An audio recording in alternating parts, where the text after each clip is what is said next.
دعائے تکمیل قرآن۔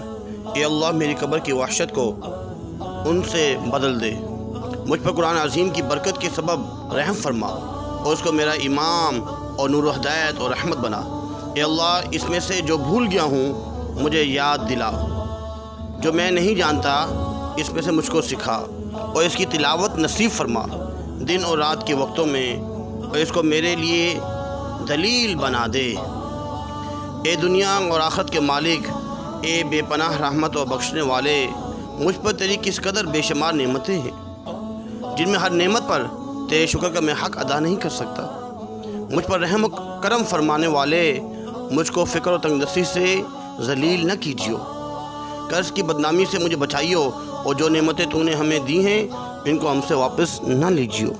صحت اور عافیت کی زندگی عطا فرما، اپنی تمام نعمتوں پر تجھے یاد کرنے، تیرا شکر اور عبادت کا پورا حق ادا کرنے میں ہماری مدد فرما۔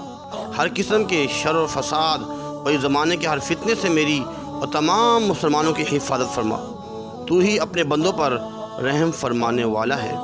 اے اللہ ہمیں ہدایت نصیب فرما، ہمارے ظاہر اور باطن کی اصلاح فرما تاکہ ہم گمراہیوں سے دور رہیں، اور ان سے مقبول بندوں میں ہمیں شامل فرما جو سچے دل سے ایمان لائے۔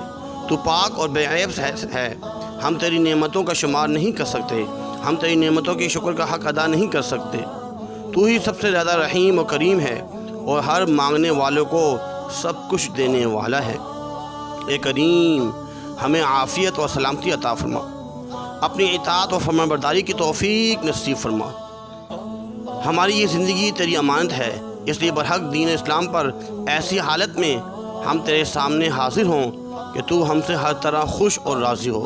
تیرے سوا میرا کوئی مالک نہیں، میرا کوئی پالنے والا نہیں، اور تیرے سوا کوئی عبادت کے لائق نہیں۔ اے اللہ تو ہی آسمانوں اور زمینوں کا بنانے والا ہے اور دنیا آخرت میں ہمارا مالک اور مددگار ہے۔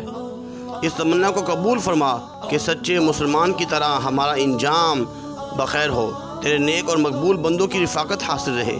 تو نے ہر چیز کو اپنی رحمت میں لے رکھا ہے، تو ہر چیز سے باخبر ہے۔ تیری بنائی ہوئی راہ پر ہمیں ہمیشہ چلنے اور گناہوں سے بچنے اور توبہ کرنے کی توفیق عطا فرما۔ تو نے ہمیں جتنا علم دیا ہے ہم اس سے کچھ زیادہ نہیں جانتے، تو ہی سب کچھ جاننے والا ہے۔